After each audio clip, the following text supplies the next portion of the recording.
you will do without what you think you should have. There are times where you will go without the meals you think you should have, or being able to get your hair done. There are times where you believe you might be at the mercy of the board or a committee. There are times when a loved one will drive you crazy, and you still gotta wait on God to show up. There are times when you will have to show up on Saturday night to clean the church for Sunday, and nobody else is gonna be with you. There are times where you will be the head of the kitchen committee, and guess what? You will be the only one cooking, and you might be the only one serving. There are times where you will be the worship leader, and you had to write the program the night before because somebody else forgot. But baby, if you're not careful, you will view your sacrifice and become bitter. You have to be careful how you handle your season of sacrifice, because if you don't, you'll come out on the other side thinking that somebody owes you something. You'll look around at other people's blessings and you'll start to resent what they have. You'll start to question, how did they get that? You'll start to ask, and here's an example. How'd she get that man? And I've been in church. I've been doing everything. I've been serving. God, how'd she get that man? You'll be asking yourself, how did they get that car when you've been saving every last bit of your money for 2 years and you still can't afford a car? You'll be asking yourself, why do they have kids and I am barren? You will resent your season of sacrifice. The second lesson comes when Elijah teaches us to manage our seasons of silence. At the beginning of chapter 18, we find that the word of the Lord comes to Elijah after 3 years. Sometimes you can be working in your God-given ministries and there will be prolonged periods of silence. But beloved, you can't go without a word for yourself for too long. Think about it this way. You attended fall convocation. You go to Founders Day. You show up to planning meeting. You give the word that you're supposed to give. You pass it on to somebody else. You've been strengthened to keep on serving others. But how many of you know that there is a difference between the anointing that is on you for other people and the anointing that is within you for yourself? If you are not careful, you will begin to think that the anointing that is on you is what is within you, and then you will operate empty, and then you'll operate in your gift, but you will have silence in your soul. These signs and wonders will go on and on around you, and you'll be looking for a word, but you'll have nothing to hold on to. In order not to end up in a space of spiritual emptiness, we have to manage these seasons of silence. There are times, if we're honest about it, that we find ourselves following after God, working in ministry, giving away the things that we thought we needed to keep for ourselves. God gives you a word and you go home and say, hey, you missed a good word. God gives you a word, or somebody prophesies over you and you're giving it away to other people. You gave away the encouragement that God was trying to tell you, keep for yourself, and you keep working tirelessly in the church, and guess what? You're still empty, and all you hear is silence. But beloved, I need you to remember something. Sometimes God has to make things silent. Sometimes God has to put you in a silent season because you just won't listen. God has to put you in a season of silence because you keep moving, you keep being busy, you keep thinking you have to sign up, you keep thinking you have to serve, when God just needs you to sit still. But we're so busy being focused on being present for other folks that we miss being present for God. But will you have the courage to take your anointed self, your sanctified self, and your gifts and sit down somewhere so that God can actually speak to you? The last lesson that we learn from Elijah regards the ups and downs of success. When we meet Elijah, he is actually on a high. He's sent to the Kerith ravine. He steps back on the scene 3 years later, and he's triumphant at this moment. So now you've got a little bit of success. Now things are looking well. You've been appointed to the head of the usher board. You are the president of the Women's Missionary Society. You led Women's Day. You got a reputation that precedes you. You got degrees, baby. You got it all. You can rumble the devil. You got success. But baby, I need to tell you one more time.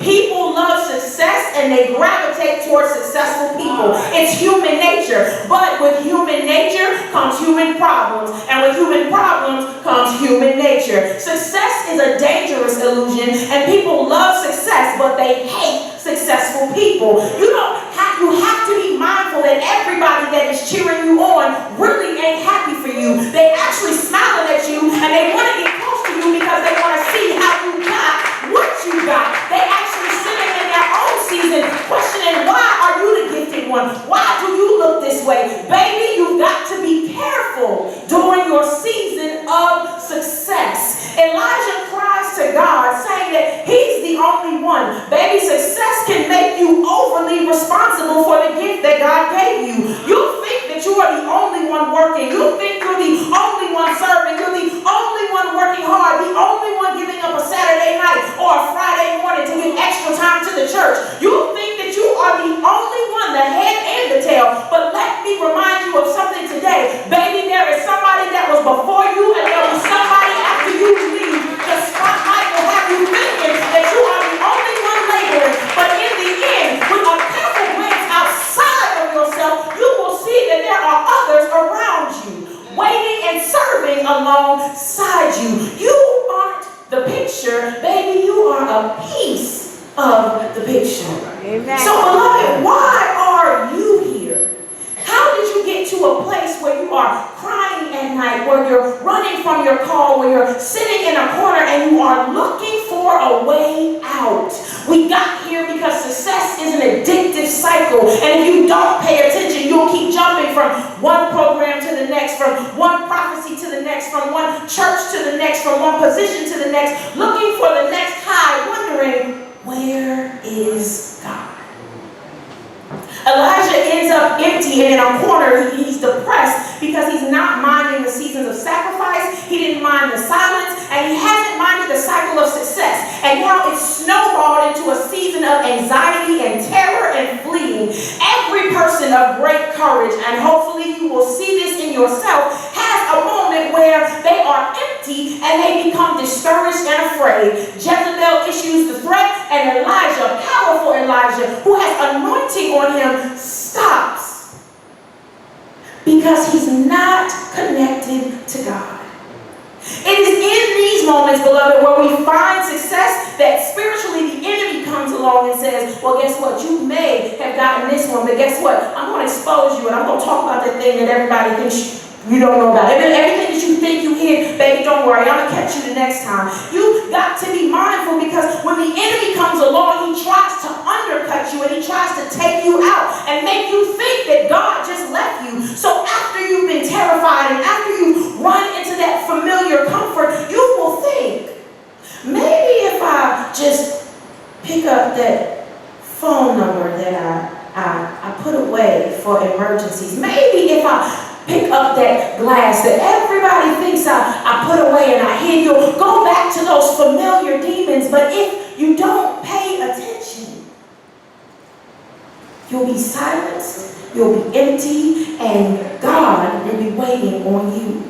The running leads to shameful behavior because we are too prideful to tell anyone that we failed again. We're too prideful to tell anybody else that we're in need of help. And we come to a wilderness, the same wilderness Elijah finds himself in, isolated. We're so caught up needing to look like a shiny new penny, but on the inside we are more broke than a plate dropped twice, that we would rather dress up our mess. We would rather show up to church. We would rather sit here and look cute than actually tell the truth. You think you are the only one whose siblings have had to go to jail. You think you are the only one whose marriage is failing. You think you are the only one whose children have been arrested while you are in church. You think you are the only one who fell for the charms of a fool and got bamboozled and hoodwinked. But baby, I'm here to tell you, you are not by yourself. You aren't the only person that has fallen a couple times. You are the only person that can get back up. The only person you can hear when you are isolated by yourself is yourself.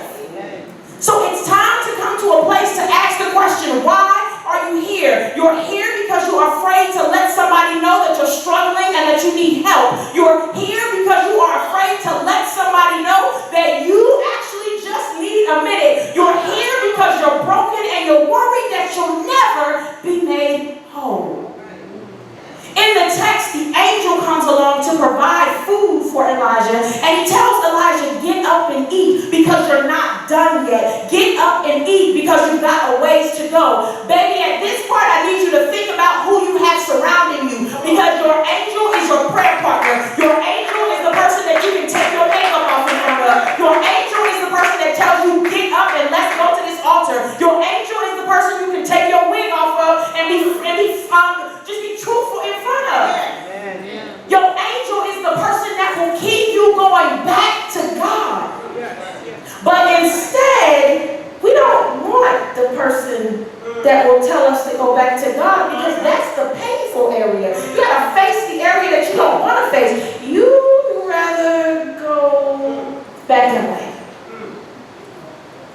gotta stop running.